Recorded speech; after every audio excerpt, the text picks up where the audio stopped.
Hey, it's Derrick, and it is another episode of Speaks Volumes. And today we are welcoming to the virtual studio Chayka, the staff writer for The New Yorker, who just published his brand new book called Filter World: How Algorithms Flatten Culture.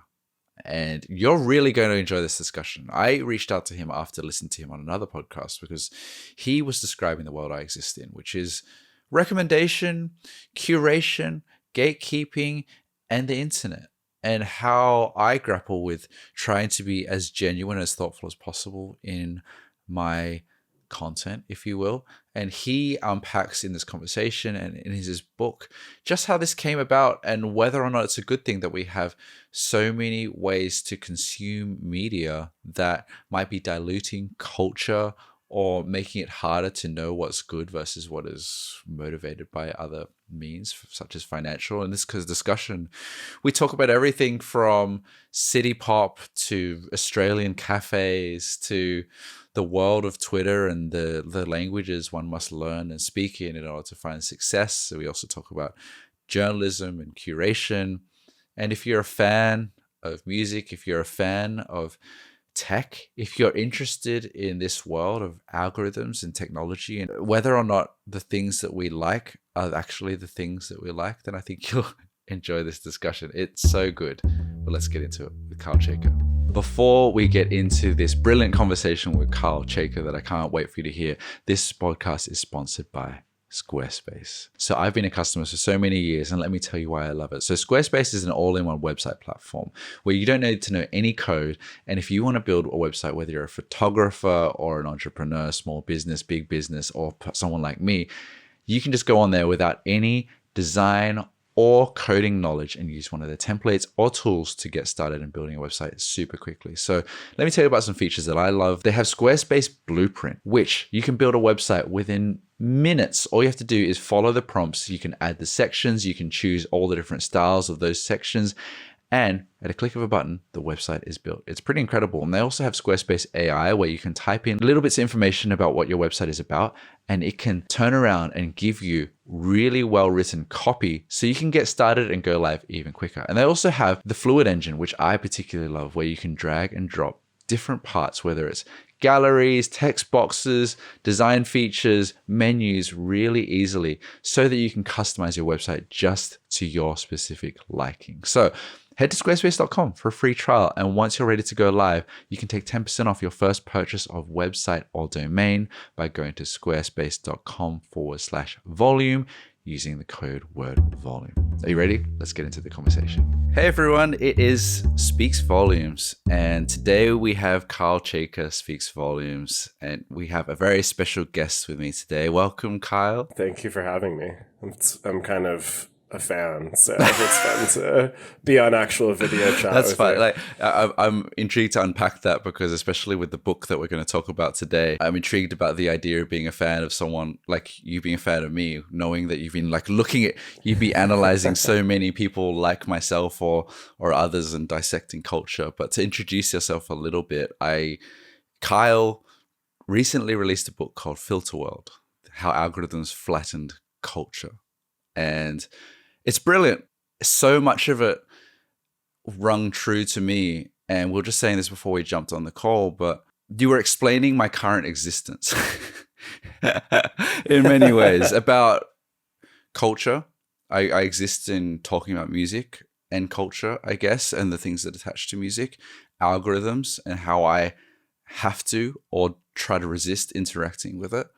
And I was compelled to reach out after hearing you on the Decoder podcast, which I'm a very big fan of, to speak to you about that, because it's maybe you're helping me to explain my life, but I also think that it's a really interesting conversation for my audience, because there is that kind of battle between music and culture and discovery and what is pure versus what is paid or whatever.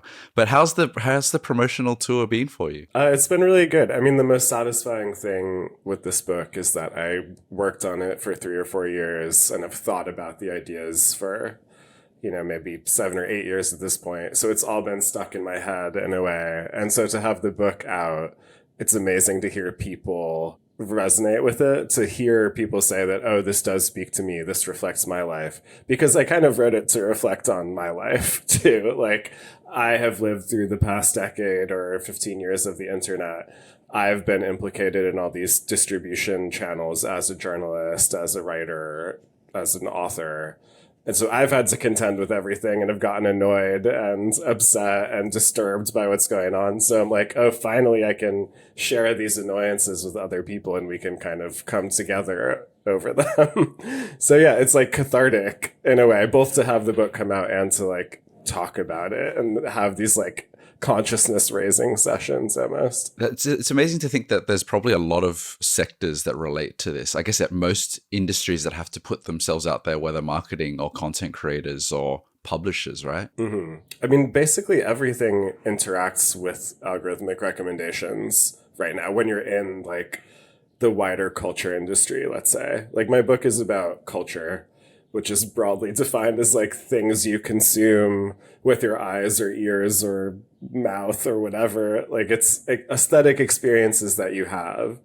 And so many of those now, from TV and movies to books on Amazon to TikTok videos to music on Spotify, like you're constantly interacting with algorithmic recommendations. I find that really interesting because I feel like, and I say this to my audience a lot, that I feel like because I'm a bit of a nerd that checks The Verge every day, for instance, that it's a great website. We as it is, I love it. Whether we like it or not, we are very aware of the systems. Well, maybe the younger generation is very aware of the systems that are in play and how we interact with things. And so when I talk about developments in Spotify, or how I had a video about talking about Dua Lipa and her advertising strategy, people are thinking about this, and I think that it's an interesting phenomenon as perhaps music fans to be thinking about, how am I receiving this, and is it good for me?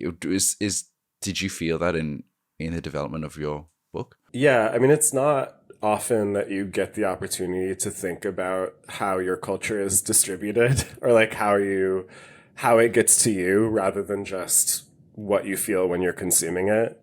Like when we think about consuming culture, we're like, okay, I'm listening to a song, I'm looking at a painting, I'm reading a book.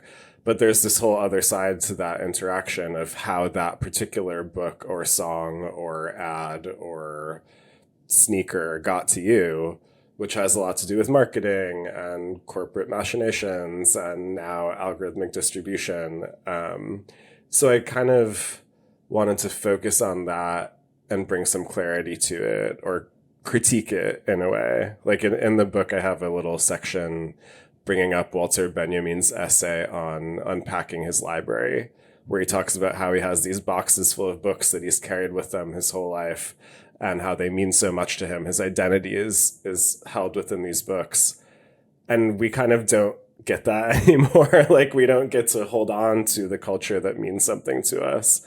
We don't get to like have the permanent collection of music that even comes in a CD or a vinyl record. Instead, we're like balancing on the shifting sands of Spotify or the TikTok feed to encounter a musician. Yeah, I've been thinking about a lot how, and we can only look at our own experiences, in this case, music fans, to what might have been better or worse. But I think about how I'd look at my CD collection and not only love looking at the collection of things that represented me, but then go through and go like, what do I want to listen today, and have that choice that I curated. And now I do collect music, but not in that same way. I can't just look at it and be like, this is my taste. It's so broad. So I guess now that we've kind of jumped in the deep end already, I do think it's worth explaining to everyone what Filter World is. I know that you've probably done it a lot on your tour, but I'd love for the audience to understand it from how you've articulated it in your book. I really wanted a single word to stand in for this entire book. And I think on the one hand, it's like a good label to travel through the internet and get distributed through TikTok or podcasts or whatever. But I just wanted something that captured this like immersive environment of algorithmic recommendations that we're in. Like the way that we're surrounded by digital machines that are constantly surveilling us and then suggesting things that fit with the interactions that we've already had or the actions we've already taken online. So we like live in a world of filters, and it's a kind of expansion of that idea of the filter bubble, which was an early 2010s term for the kind of echo chamber of social media. But now we're seeing that same effect, not just in your Twitter feed, but in your TikTok feed, your YouTube recommendations, your Spotify playlists.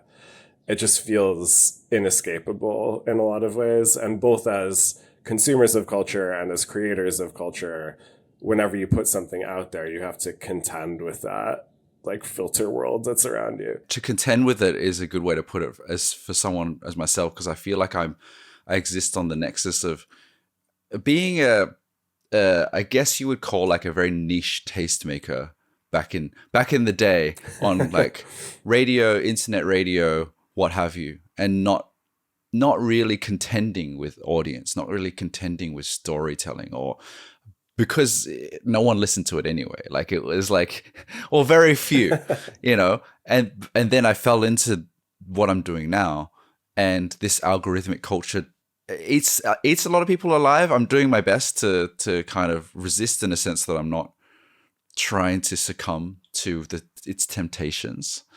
But I think that's what's most interesting about the creators of culture, as much as not that I'm a creator of culture, I'm more of a capturer of culture. But I did resonate with me when you said algorithmic culture a lot in your book, because I think that's such a kind of breaks my brain a little bit. Like, what would you consider to be like the difference between, say, culture maybe 20 years ago and algorithmic culture now?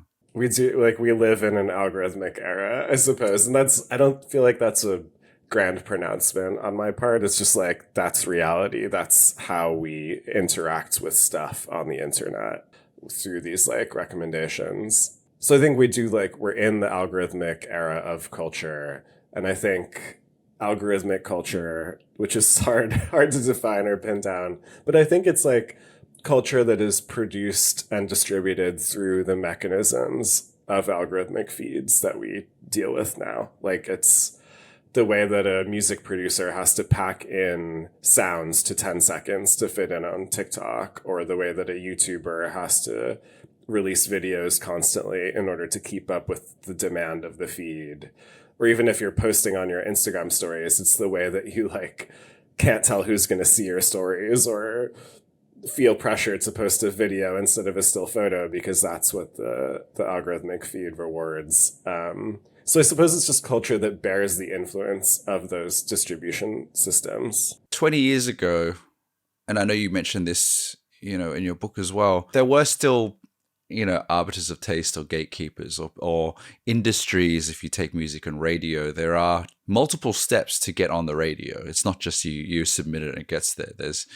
There's curators, there's programmers, there's program heads, there's record labels, there's pluggers, there's all those sort of things.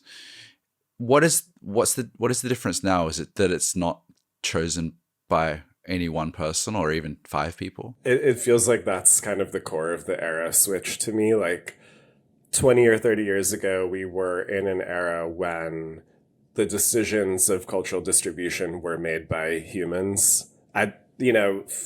Based on data, based on Nielsen ratings or radio plays or whatever, but you had a record label person who was making a decision. You had a theater programmer who was making a decision about what to put on the marquee.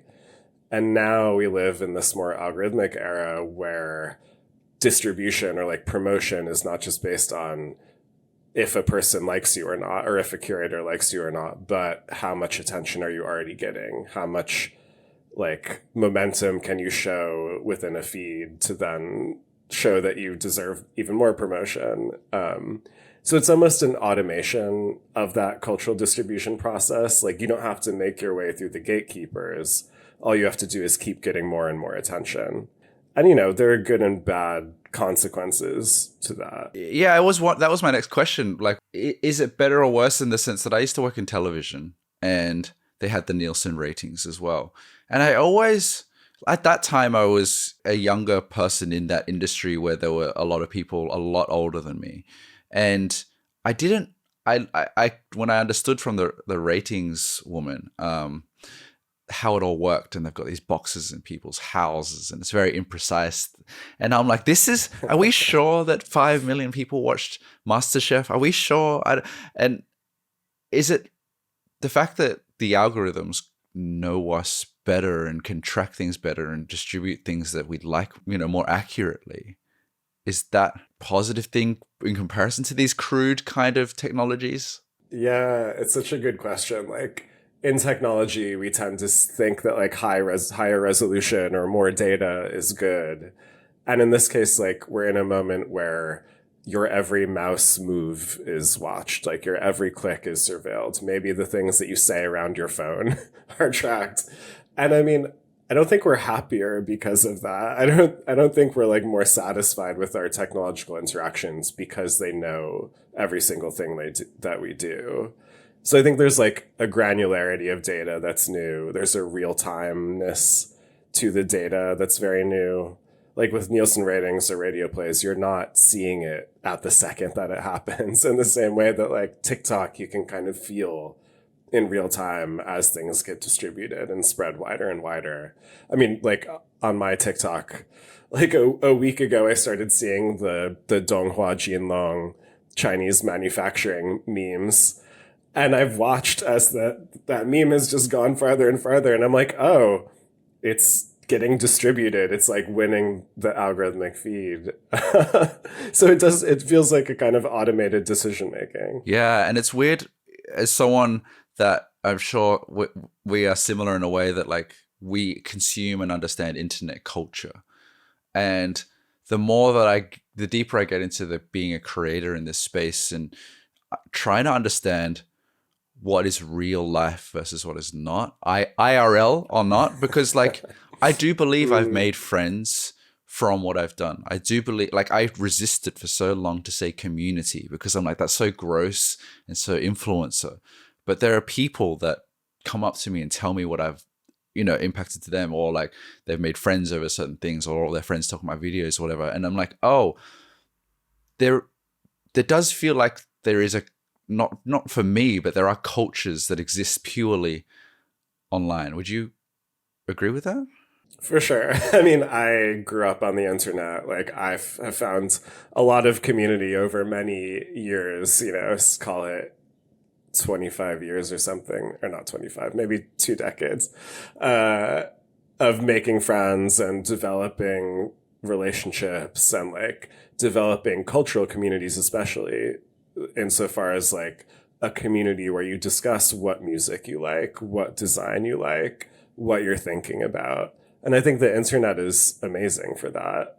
Like your videos, I think I was going to say before, there's a curation element that absolutely persists on the internet where you have really interesting people with unique perspectives bringing their voice to more and more people. But what I worry about, or where I see the influence of the algorithmic feed, is that community can't be built if everything is changing all the time. Like if you just expect to be swept in and out on the algorithmic tide, you don't stay long enough, you don't invest long enough to be part of a community. You just kind of rely on it coming back to you passively. So I think that's like against community in a way. It's like an addiction to be part of a lot of different cultures at the same time. You're not a goth. You like yacht rock, you like speedcore because that's what the internet likes, type thing. Yeah. Trends cycle a lot faster. I think a lot of people have observed lately, like subculture works differently. Cultural identities work differently than they used to. And I think it's like everything is sped up. Everything feels more ephemeral.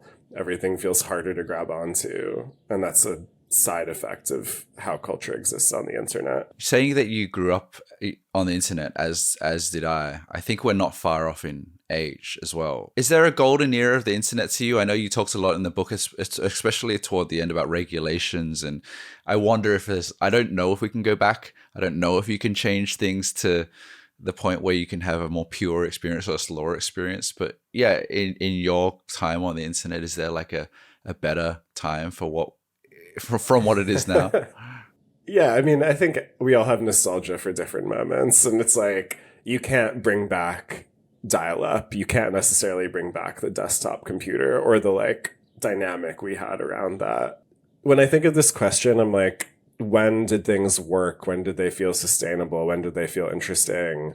I definitely think about Tumblr in like the early 2010s to mid 2010s, where it did feel like a slower feed, non-algorithmic feed, a permanence to curating an account and building this like mood board essentially that was ever expanding. And I miss the incentives that people had to post really interesting stuff on Tumblr. Like that was where the best curation was happening, in my opinion. You could have the Tumblr of weird medieval manuscript illuminations and Italian modernist design and brutalism with plants. Like that was a kind of golden era of niche curation, I think, that stuck around and felt sustainable. And I think that is super gone now. Like it kind of exists on Instagram stories where I follow accounts to get certain kinds of visual content, but then you repost it and then it's gone 24 hours later. And people screenshot it and put it on their mood boards to then put in their next campaign or whatever. I do recall during the Tumblr era, there were people, professionals and archivists that would be going to libraries, getting magazines, documenting things, building career. I personally know someone that built a creative direction career in the music industry off creating these vibes that they researched. That's a lot of work. I know I put a lot of work in what I do. I don't do that though. That's a different level. Well, it was, I think, a difference in that era was that people were taking things that were offline and then putting them online for the first time in a way. Like it was early on in the visual era of the internet. And people were scanning the old Shelter magazines and they were looking into the old artist catalogs or whatever. And that felt new and different. Whereas now it feels a bit like digging to the bottom of the barrel. Or you can spend so much time remixing and rehashing and making a new version of a meme. You don't need to go somewhere far afield. You don't need to like go to the library. You're just remixing what's already online. That's what messes with my head a little bit when I came across your book, and what I've been thinking about is this, as you've mentioned in the book, regurgitation, because I've prided myself on only putting up videos that I personally like. I like the thing, I know about it myself. I knew about it before, and before I had a platform or what have you. But I'll see. A good example would be Frank Ocean doing his sneaky little get out of his last album, or Endless, by doing that and then dropping Blonde independently. I've seen that video retold countless times, and it hurts my head. It upsets me. I get it as well, because there are a lot of people that haven't heard that story, and it is a new story to someone that's retelling it, perhaps. But I was like, I don't know what this is anymore. And maybe journalism is the same. Not all journalism, but like people can write the same article about the same thing in lots of places. But I feel like because it's all going to the same people, that this story is, I don't even know if this story means anything to me anymore. It's like, so it's just reused. I'm intrigued by your reaction to this. Yeah, it's so interesting. I haven't thought about it in so many words, but it's like, even whenever anyone who's online right now, I think, senses that regurgitation, like the infinite iterations of the same kind of explainer video or the same cultural story or like the same weird castle in Scotland or the one thing in Iceland. Like there's the regurgitation of the same subjects over and over again because they're good stories and they are meaningful or they are cool.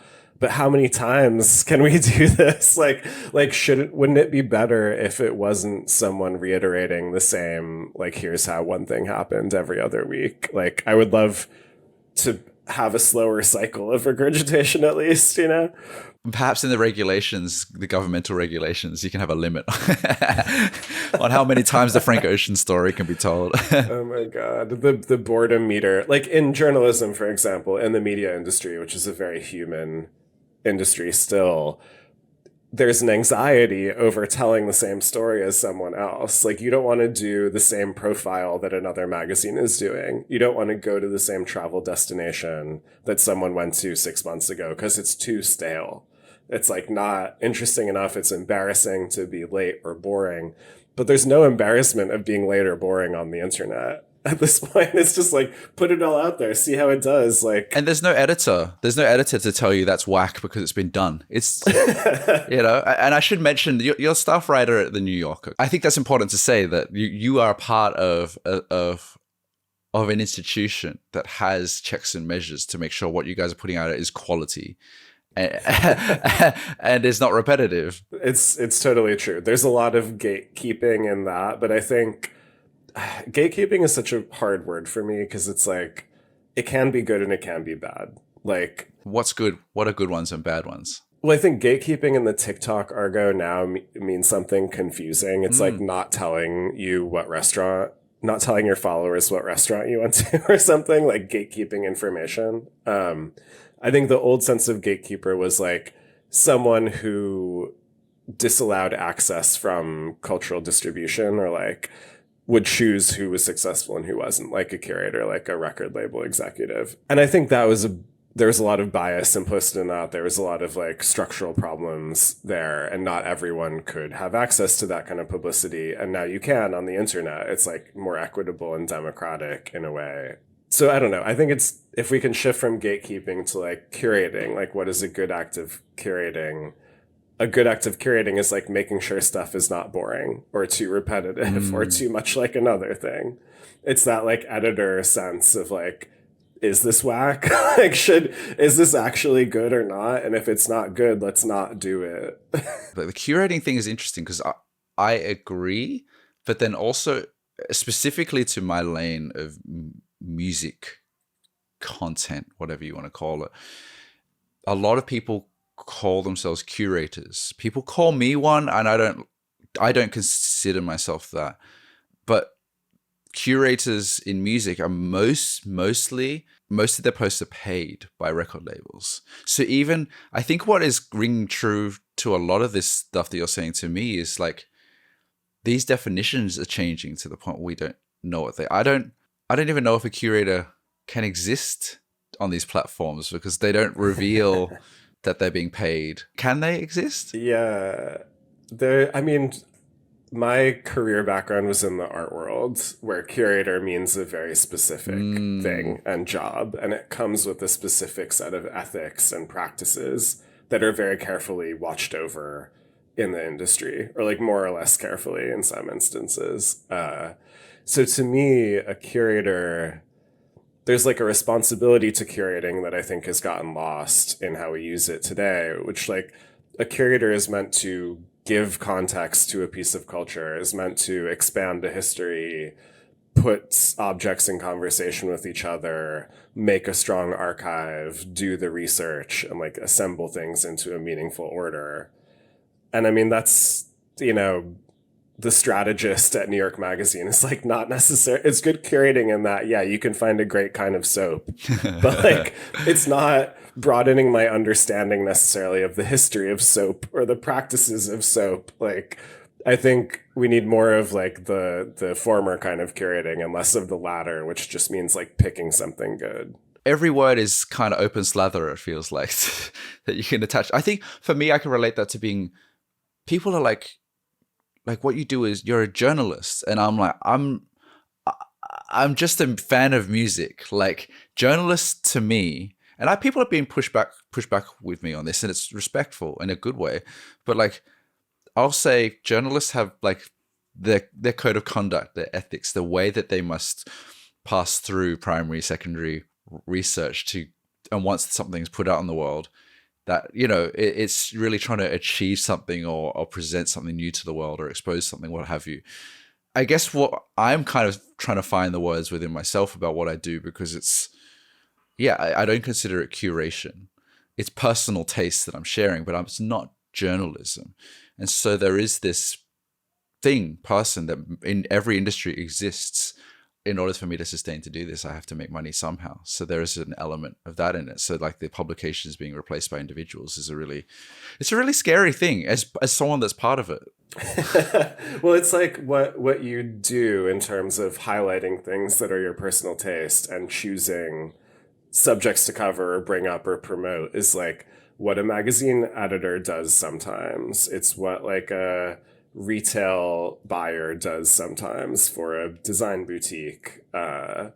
It's what a museum curator does sometimes. Like there's an educational role to it. And it's also what a critic does sometimes. Like a critic in the more like Susan Sontag sense of like an intellectual who is having thoughts about things they're interested in and then expressing them. And I find it fascinating, this like new genre of commentator or curator or critic or whatever you want to say, that we're all kind of rowing the boat of culture, you know, like we're all moving in different directions or like, you know, swimming in the school of fish, and we're all going somewhere collectively and everyone's helping shape that direction. Sometimes you do it in writing, sometimes you do it in a video, sometimes you just talk to your friends about what you're interested in, but we're all kind of participating in that like dialogue. And some people do it more publicly than others. And like you do it very publicly, explicitly publicly, because it's your face and your voice and your presence in front of a camera. And I do it a little less publicly because it's like through a magazine piece or a, you know, blog post or a newsletter. If you have been, and you still are a creator in some sense on Twitter, where I know you've spoken about in your book, and you know you have a following on Twitter, and you have discussed as well how you've existed on that platform. Like I guess the term creator perhaps wasn't as much of a thing when Twitter was as big as it was, but did you feel like you were succumbing or felt a pressure to be a creator on Twitter that comes with its own rules of how to engage and be popular? For sure. There's like a pressure to behave in a way on Twitter. And I think the height of Twitter creation predated the emergence of the word curator or creator. Like, if you think of the original Twitter creators, it would be like Drill or something. Like, the big accounts on Twitter would not become creators or influencers. They would become writers. Like, they would become writers on a TV show or writers for a magazine or a novelist. And so the path didn't end on Twitter in a way. Like the platform was not the locus of creation. It was actually the book or the magazine or the show. Nevertheless, I felt a lot of pressure to develop an audience on Twitter and like to express my ideas on it and kind of fight in that daily discourse of debate around your chosen topic, which for me was like tech and culture and art and whatever. So it was like, it felt like a mandated presence and like a way to show off your taste and your voice. What were you fighting against that? Like for me, I fight against just, telling stories that everyone knows, sharing stuff that I just learned because I've tried that and it doesn't come off as me, or just trying to follow trends or trying to talk about the Beyonce record because it's just out because I know people will watch it. I don't do this. What were you trying to preserve, even though like you know that there are rules of the road? Like what was the core of the originality of it or the difference? I mean, I think as journalists, it's like everyone's chasing what's happening right now and is responding to like the dialogue of whatever is happening. I mean, I think like you, I just tried to follow my own personal taste as much as possible. And like my Twitter use has gone up and down in the very strange eras that the platform has gone through. But my favorite tweets are the ones just about the most arcane, random stuff that like only I and 30 other people on Twitter are interested in, where it's like jokes about Karl Uwe Knausgaard's leather jackets or like some obscure critical theory or like a revived joke about the digital art scene in Brooklyn in 2011. like that, I think that's at the core of like what I can express that no one else can or will. And so that was kind of what I that's what I take the most pride in, maybe. But of course, it's not what gets the most likes. I always think of my friend Delia Kai, who's a great writer, and I noticed her getting these like incredibly popular viral tweets a lot. And she's very good at it. And one day she was like, yeah, I save these for the weekends because that's when people are just online and like waiting to be hit with a relatable moment. Wow. I was like, that is so incredible. That's such a not evil, but that's so intentional. And it's like, I was so impressed. I was like, wow, you figured out the formula and you nail it. It's like hitting home runs every time you step up to the plate. I've never heard it articulated like that, but it is so similar to TikTok or content creation nowadays. But I feel like I wasn't aware that Twitter had those same things at the time where I saw viral tweets. But I never figured out I was good at Twitter. But I did understand that, like, how in some cases how you capitalize things or not capitalize things, how you make it seem like you just thought of it, wrote it, sent it within 2 seconds can do a lot for something, as opposed to when I tried to overthink something really funny and no one saw it. There's these codes that I guess existing on the internet, you start to learn, right? And that helps you on Twitter, I gather. Yeah. I mean, you learn the codes of any given platform, right? Like, because Twitter was not super algorithmic for a long time, the codes became very well established and they were more like human codes, like a sense of humor, like that immediacy. Whereas now on Instagram, say, the code is like, you post a video, not a photo. Like, don't post a photo. Or on TikTok, it's like, well, sometimes your videos should be 10 minutes long and other times they should be 1 minute long. And like, you're always updating your sense of what you should be doing or what format you should be chasing. And I feel like that's one of the worst aspects of the algorithmic feed, is that you don't have consistency. You don't have a slowly building context as a creator, as a writer, as an artist. The rules are always changing on you. I can relate to this recently because I announced some events that I'm doing in New York and LA, and I don't do picture posts. I don't know how to do those. And so I asked my DJ friend, like, is it true you have to post a picture of yourself first before the poster? Because that does better, because people like, and I don't do that on TikTok because I'm like, I've tried it all and I'm like, screw all that. I'm going to do me. And this is how I'm going to do me. But then when I go to Instagram, I'm like, I need people to see this. So I'll post a photo, right? Yeah, I'm trying to play the game. Do you know if it works? I don't. I'm kind of cynical, but I was too scared to not, because I wanted people to see it. So I was like, I better to try the rule of thumb than to get no one to see it, because maybe Instagram sees it as an ad. It's like, as creators or as anyone who wants to have their voice heard on the internet, whether you have a show to promote or a book or an article or whatever, it's like you are made acutely conscious of what rules you have to play by, or the fact that you do have to like conform to a template. Like with the Instagram thing, I mean, I saw a lot of friends of mine doing these activist posts about Gaza, about Israel, and they would often follow them with like selfie for Gaza. Like, I know it's a very serious subject, but that was funny, just so bleak to me. It's so grim. Yeah, it's super, super grim that you would have to be like, here's my activism meme about fundraising, whatever, and then immediately after I have to post a hot selfie because it's gonna help it get promoted, and getting promotion is my duty to this meme or this activist call or whatever. It's so that it just underlines the utter depravity of what we have to do on the internet. The whole idea of promotion is like the opposite to what the platforms say that that's what you get and that's why you build a platform. But every time you promote something, it doesn't want you to see that, and and so people, what I'm about to say next is like both true and not true. People say to me, Derrick, I love what you do because you never ask anything from us. You just want to keep giving. And that is true, full stop. But then I have a podcast, I have events, and I want people to hear about it. And people don't see that because it's not, hey, I want to tell you about this song. And so then I often think about what is the point of what I'm building.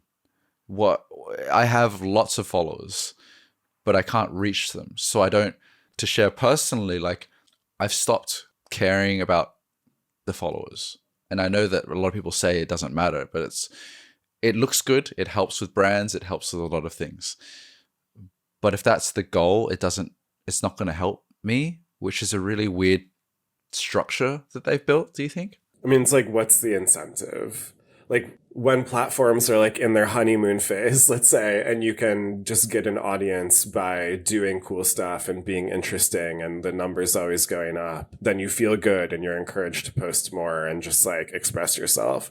And then as they like turn up the monetization dial and turn down your direct access to your audience, as they turn up the influence of the algorithmic recommendations, you feel, I mean, many people have felt bereft of that, or like it becomes depressing when you don't see the numbers go up, when you don't feel like you have access to those people who you know want to hear from you.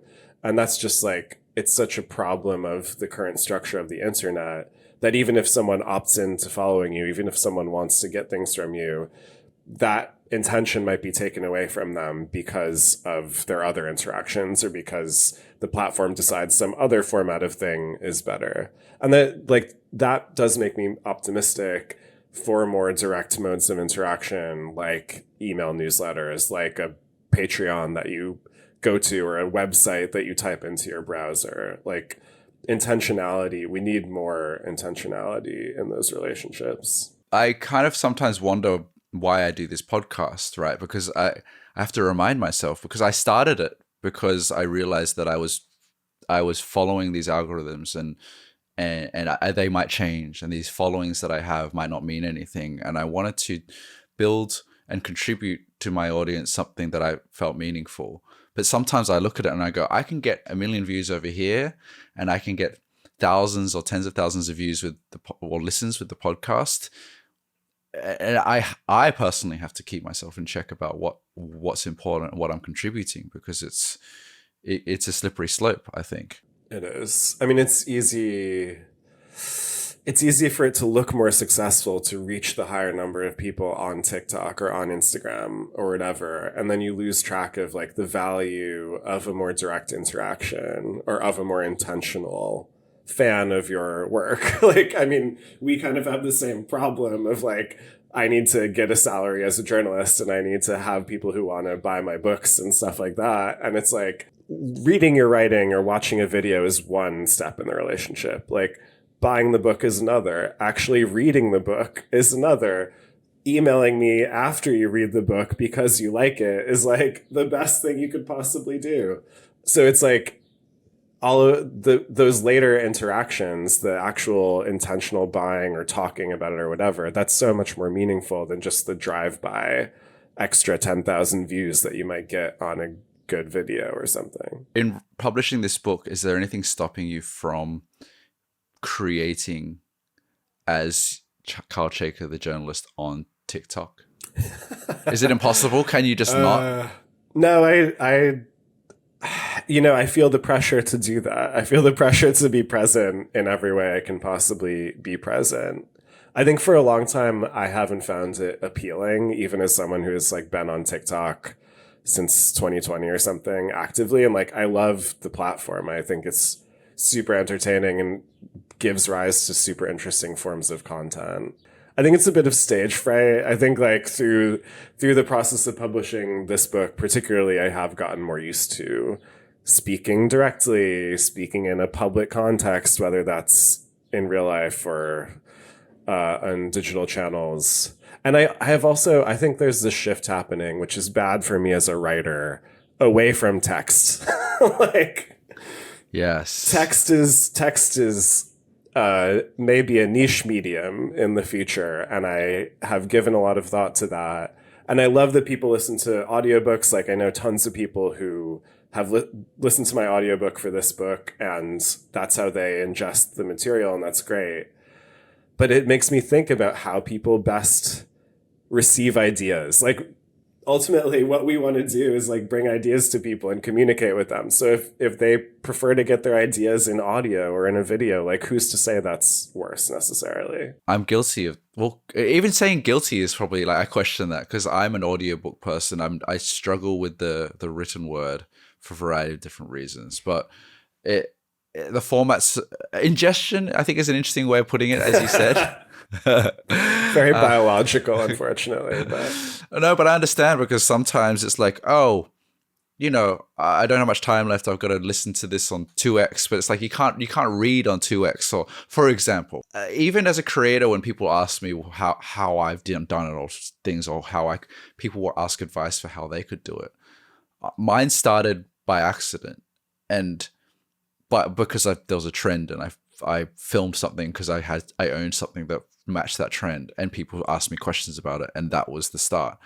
And so it's really hard, and I wouldn't know how to advise anyone, where it's like, oh, you want to start on TikTok, say, for example, as a journalist, to just go, hey, it's Carl, I'm going to start talking about this now. Like, I wouldn't be able to do it if you were to say, Derrick, TikTok's popping off, you have a radio show, you should talk about music. I'm like, what? No, but it just happened that people asked me questions, and I don't know how that transition can work for people that see the use of it, but don't want to be inauthentic. Right. Well, if you're not authentically interested in doing a thing, like, should you do it? Actually, like, if you're not that into making a video, should you make a video? I would hope not. I would hope that any medium has a way of rewarding you. So, like, there are really interesting writers who just do their thing on Substack, and they're not talking heads. Like, they're not trying to do TikToks or podcasts or anything. They are writers. There should be a way to be a writer. There should be a way to be a podcaster. There should be a way to be a video maker. Like, ideally, all those things are sustainable, and they all hit audiences that appreciate them. I hope so. Ones that are sustainable, I guess, is the ideal. I want to really ask you about what the filter world of music is, and I want to get there by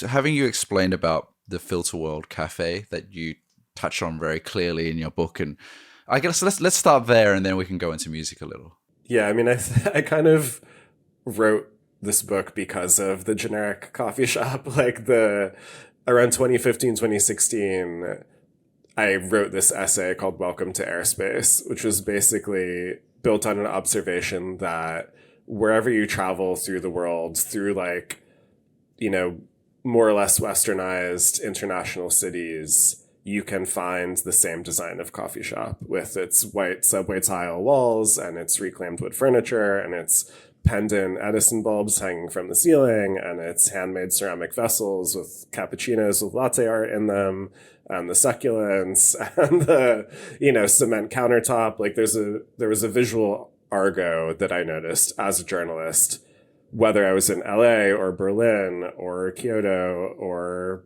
Beijing or wherever. You could always find this cafe, and you could find it most easily through Yelp or Google Maps. Like, these digital platforms enabled access to the generic cafe.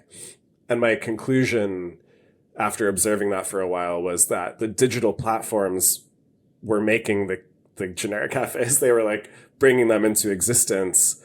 And I had a German consultant who described it to me as a harmonization of tastes around the world. This guy, Igor Schwartzman, who I think is a great thinker on this stuff. And I think, given the rise of these digital platforms and the algorithmic feeds that, like, bring us toward the same trends at the same times, international culture has become more generic, and we can witness it in these very specific examples, like the coffee shops. As an Australian, the Australian cafe is what you've mentioned as well, is an internationally known thing. Mm-hmm. And that's a lot of what you speak about, which is to kind of live here and it come from here, and for people to understand that, like, flat whites and avocado toast and how the cafes present themselves is an Australian thing, is bizarre. That I do, as you do as well, seek out those types of comforts when I'm around the world. I'm like, oh, this is a cool place. It feels cool. Yeah. Which is the paradox. Exactly, because it totally isn't then, right? And you said, I forget what you said about that quote from that guy, the something of taste. Harmonization. Harmonization of taste. So, music. What is the Australian cafe, the filter world cafe of music? Yeah, I feel like every medium has its own example, and like some are more generic than others, maybe. Like, I think anyone on TikTok notices TikTok voice, which is like a style of speaking and a tone that like a lot of creators on TikTok have in common wherever you are in the world. And music, I mean, I think it depends a bit on the platform that you're on. Like, each platform has its own flavor to me. And so the YouTube flavor to me is the lo-fi chill hip hop beats to relax slash study to, the kind of like ambient, semi-acoustic, semi-synth, infinitely extruded, running forever. You can never tell when one song stops and another starts. Like that kind of slightly more interesting elevator music, Yeah, more or yeah. less. Like that's filter world music to me, which you also often hear in these cafes, like the multi-sensory experience. And then I think music in the like world of TikTok is this kind of like, I mean, people have also called it stream bait or Spotify core. It's this kind of like breathy female vocalist, like again, synthy, drum loops, more propulsive in the TikTok context. I find it really interesting how songs themselves are like broken down by the ecosystem. Like you can Yeah. write a song and it'll sound one way, but someone on TikTok will speed it up or replace the voice with a robot voice or like remix it into a TikTok optimized version. And I feel like that is the sound of music in the era of TikTok. That's such a great example because I think it's going to be such a unique phenomenon to look back on the sped up brackets sped up era of music and the internet and slowed down. And like, the Australian band here, Ocean Alley, had this song called Confidence, and the sped up version is their popular version, and if people don't want to listen to the original version, and it's so, again, grim in many ways, but maybe that's just the speed that it should have been at. I don't know. But that's like, to me, that's like the death of artistic intention. It's like, oh, the musician made it whatever BPM. Like, no, it should be faster. Like, I'm gonna speed it up, and that's how it should be. And it's like, I don't know, there's the video editing strategy of retention editing or whatever that's called, where you use like camera shakes and sudden angle changes and like whatever to keep people's lizard brain tuned into the video. And that's like the same thing in music. It's like the sped up version tunes into your lizard brain, back of the brainstem pathologies or whatever, and is like, you like this. I just think it's the junk food of culture, like not in a pejorative way, but things are being optimized to appeal to our aesthetic consumption habits in a way that's like unhealthy. I used to work in the music industry, and it was like, make sure you have this hook right at the first beat, at the thing that's going to say everything about the song straight away, so that people can hook into it immediately. You can promote it more easily and all that, or what have you. My hot take is that City Pop is filter world, the filter world cafe, because I didn't know it as that when I was a fan of it maybe 15 years ago. I just had a collection of Japanese pop music that I liked from the 70s and 80s. And then it became City Pop, and now it feels like every other day I'll get a viral City Pop video of the same songs. And to jump off the back of the lo-fi thing, a lot of City Pop is terrible. It's like really generic, bad 70s, 80s, yacht rock kind of, but Japanese. But because it's Japanese, because it's foreign, because it's like got these wispy haired, kind of nautical looking Japanese women, it's like, it's kind of tasteful. So kind of, I feel like it's the Australian cafe of music. Yeah, no, you're totally right. I mean, I think I write about City Pop a lot in the book, and I think it's like it hit the YouTube algorithm spot on in like the mid 2010s or something, like City Pop and the kind of like Japanese ambient stuff that has something in common with the lo-fi chill beats. And for City Pop, when I listen to it, and I love it, like I love it to death. I think there's some incredible albums in there that are super unique. But it has that like junk food quality of like there's horns, there's big drums, there's like powerful vocals, there's a driving beat that's like not too fast and not too slow. And it's just like fun. It appeals to all of your basic senses of what a fun song should be. And thus it seems to have become really popular just everywhere. And an algorithmic hack, I think, is learning this myself, is that Japan to the West is infinitely appealing and exotic. So unintentionally, a lot of my videos that I've talked about Japanese artists are my viral videos, because I'm a fan of these artists and I'll talk about them. And then I'll look back and be like, oh, it has that extra bit of sauce on it. You know?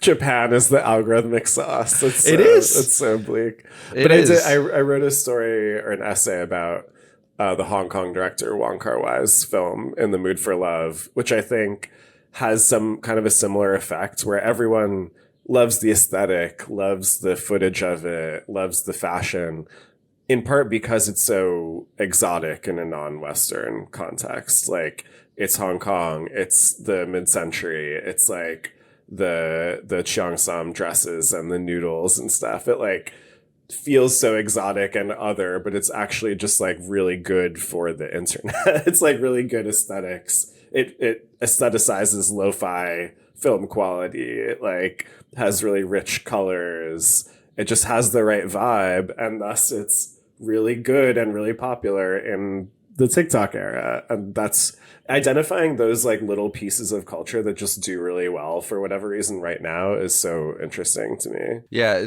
I think for me personally, it would be Ryuichi Sakamoto would be my, like, I've been a fan, and I'm like one of the, like, on the internet, on TikTok, I guess in short form, which is such a really grim, narrow way to describe what I'm about to say. But like, people know that I know what I'm talking about with regards to him.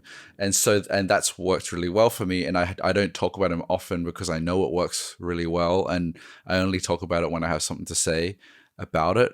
But he is that same, he works for the internet because he's like huge back catalog, obviously recently passed, but you know, there's an austerity to him. He's a composer, and so people like lean in, and you can kind of get those views, you know.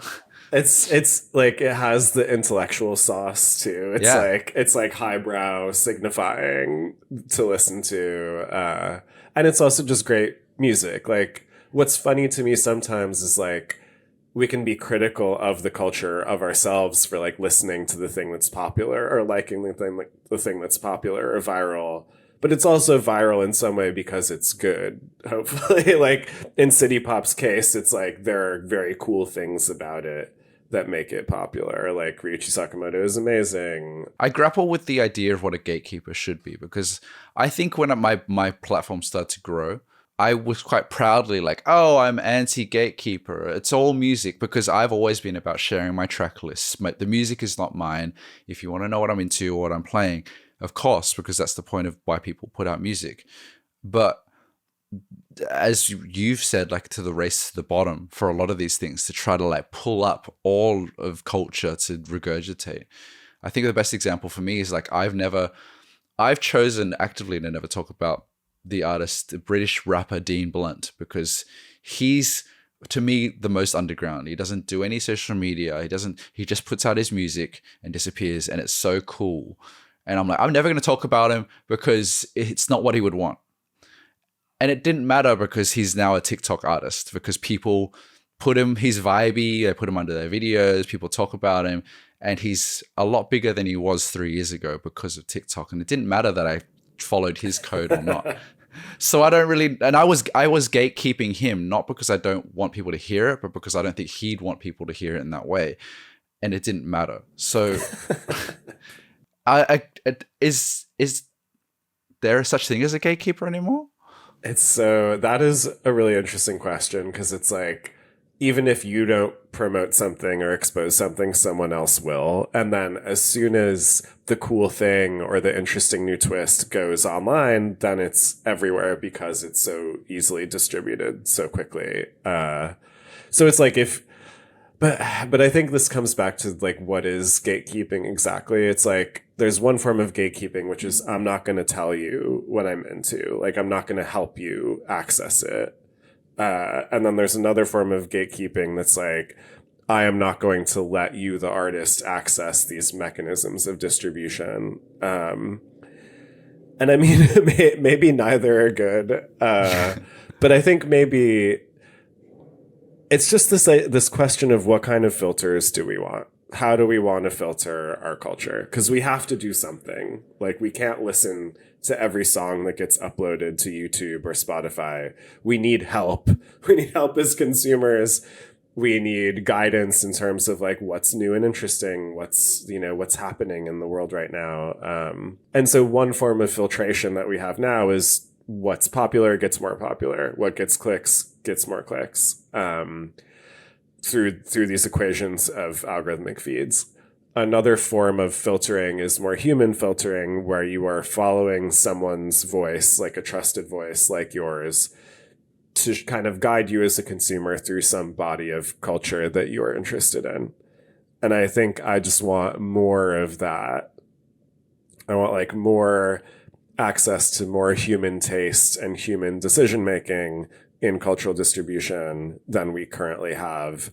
And that involves like direct connection between you, the curator, and the audience. It involves monetization in some way, like a sustainable way to exist as that kind of curator, tastemaker, whatever you want to call it. I in the book, I kind of highlight the indie radio station DJ as like a golden standard in a way of like, there's this person at the other end of the radio waves in a studio somewhere, picking songs to play, taking calls, generating this like real-time cultural environment for you, the listener. And that just seems like totally magical at this point. Like, how do we not appreciate that? It's this real-time vibe curation by one person that's like broadcast over many miles of airspace. And that to me is like, that's the perfect tastemaker cultural distribution. Like, one person whose voice you can tune into, and you have your person, and other people have other people they want to listen to. But there is that access to a human taste, a human voice, rather than just like what the algorithmic feed spits out at you. That is music to my ears as a community radio host that did the graveyard shift at like 2 a.m. for probably no one to listen to, but pouring my heart out because that was expression. I didn't. There is no like financial reward for doing that, but I guess that's also part of it too. It can't just be for financial reward. Yeah, I mean, you do it out of passion, and like, I think one thing that gets lost is like that act of curation or of construction of a playlist or juxtaposition of two things is an act of creativity and is an expression of passion for culture. like the fact that this algorithmic feed is just spitting out juxtapositions at you that make no sense and have no logical coherence and have no emotion is bad. It could be much better. Like, it could be human bloggers and curators, and like 5% of Facebook's revenue could sustain an army of human curators. Like, we could sustain every indie radio station in the country with a percentage of what Spotify makes for just spitting out playlists. And it's unfortunate, I think, that the machines have gotten so much of the capital and the humans have not. I think this is a really healthy discussion for people to open their minds and their eyes up to how we consume things, and seek out those people that are doing that for the right reasons, and rewarding perhaps them for doing such things. Your book seemingly has touched on something, perhaps I'm reading into it, but seemingly touched on something that we're all thinking about. That to conclude, I guess I really hope that we can start to, I guess the people will have to, as much as the platforms have to, start to move our eyes somewhere else, right? I think so. I mean, shifting where your attention goes and taking it back from a feed is a good act of resistance. Like, if you can tune out of the Spotify automated playlist and tune into an indie radio DJ who you then donate, $10 a month to, or even go on Apple Music and like listen to, I don't know, like John Mayer's handmade playlists. Like if you can just look for what's artisanal, and like I reiterate this metaphor often, but it's like we need the farmer's market of culture. We need to like know where it comes from. We need to know the supply chain, and we need to buy intentionally good, like organic stuff that is good for us and is good for the ecosystem. That's beautiful. I'm going to leave it there because I couldn't say that any better myself. I hope that I am someone in this market that's selling sourdough. I used to make sourdough, so perhaps it's the same thing. We're all just we have our little, stalls at the farmer's market of culture, and we're putting out our shingles, and like you can subscribe to the Substack or you can buy the book, and that's the interaction. I hope and pray for that world. But Kyle Chayka, thank you so much. This is a really enjoyable conversation, and I appreciate. Everyone should read the book Filter World, and I appreciate your time and for coming on. Thank you so much. This was so fun. Really enjoyable conversation. Speaks Volumes is produced by Julia Wang. The branding is designed by Jonny Sikov, so make sure you show them some love as well. If you liked this episode, I'd appreciate it if you shared it, whether clips or the whole episode or your favorite bits with your friends, family, or loved ones. It means a lot that you share this podcast around and get it to as many ears as possible so it can keep going. And if you like it even more, then I'd appreciate a star rating somewhere, somehow. Whether you give me a gold star in person or on your favorite app. All right, I'll see you in the next episode. This has been Speaks Volumes. My name is Derrick Gee. Bye.